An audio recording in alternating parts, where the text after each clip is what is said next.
लाल भोपळ्याचे झटपट तयार होणारे चविष्ट असे घारगे आज आपण तयार करून घेऊया. यांनाच गोड पुरी देखील म्हणतात. 10 ते 15 दिवस अगदी सहज टिकणारे हे घारगे तुम्ही प्रवासात देखील नेऊ शकतात. चला मग यासाठी सर्वात प्रथम आपण अर्धा किलो लाल भोपळा घेतला आहे. तो स्वच्छ धुवून घ्यायचा आहे. त्यानंतर या पद्धतीने आपण जाड असे काप करून घेतले आहे. भोपळ्याची जी पाट आहे ती पूर्ण सोलून घेतलेली आहे. यांचे पुन्हा आपण लहान लहान असे काप करून घेतले आहे. हे काप आपण पाण्याच्या वाफेवर वाफून घेणार आहोत, म्हणून या पद्धतीने लहान आणि बारीक असे काप करून घ्यायचे आहे. वाफून घेण्यासाठी मी येथे कुकरचा वापर केला आहे. कुकरमध्ये 1 ग्लास पाणी टाकून ज्या पातेल्यामध्ये भोपळ्याचे काप आहे ते अलगद वरती राहतील या पद्धतीने ठेवून याच्या आपण किमान 3 शिट्ट्या घेऊया. 3 शिट्ट्यांमध्ये भोपळा छान असा मऊसूत शिजला जातो. सुरुवातीलाच भोपळा शिजून घेताना याची पाट सोलून घ्यायची आहे, म्हणजेच पुढे जी आपण रेसिपी तयार करणार आहोत ती अगदी सहज आणि सोप्या पद्धतीने आपल्याला तयार करून घेता येईल. 3 शिट्ट्यांनंतर कुकरची वाफ काढून घेतली आहे. छान मऊसूत असा हा भोपळा शिजलेला आहे.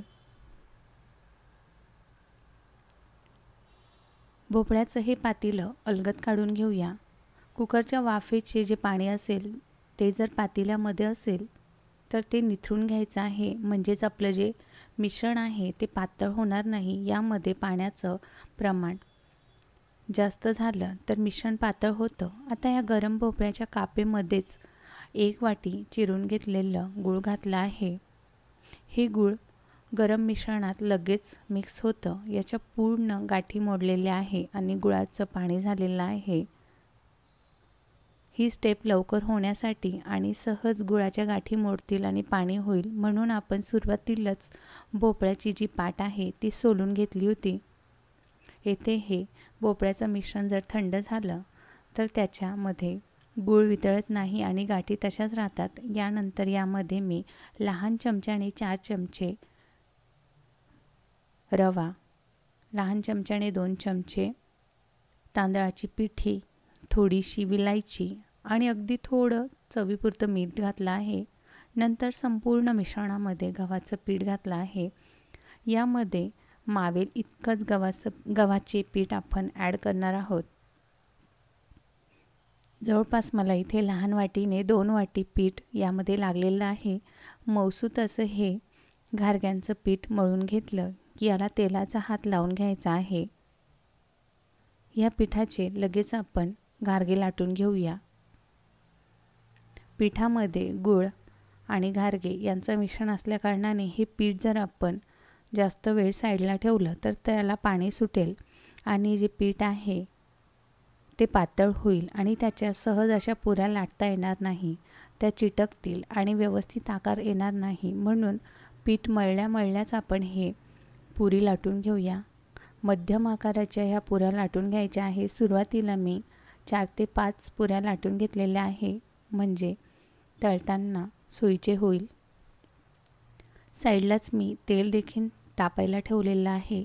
तेलामध्ये या मिश्रणाचं थोडंसं एक गोळा टाकून बघितला, तो अलगद वर आला की समजायचं तेलाचं तापमान अगदी व्यवस्थित आहे. पुरी टाकताच या पद्धतीने तेल पुरीवर सोडायचं आहे. सुरुवातीला गॅस थोडासा मोठा ठेवून पुरी थोडीशी फुगायला लागली की गॅस मध्यम आचेवर करायचा आहे. पुरी फुगण्यासाठी हलकासा झाऱ्याने दाब देऊन द्यायचा आहे, म्हणजे संपूर्ण पुरी फुगेल. दाब देताना तो अगदी हलक्या हाताने द्यायचा आहे, म्हणजे पुरी फुटणार नाही आणि त्यामध्ये तेल जाणार नाही.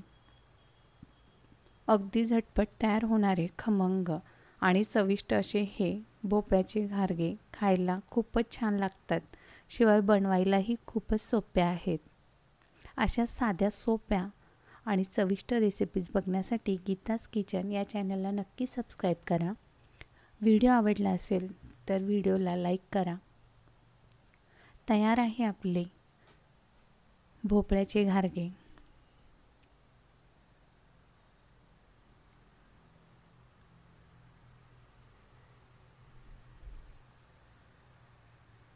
एक घारगा मी येथे तुम्हाला मोडून दाखवते. संपूर्ण फुगलेला आणि आतपर्यंत तळल्या गेलेला, मुळीच तेलकट न होणारे हे घारगे एकदा नक्की ट्राय करा.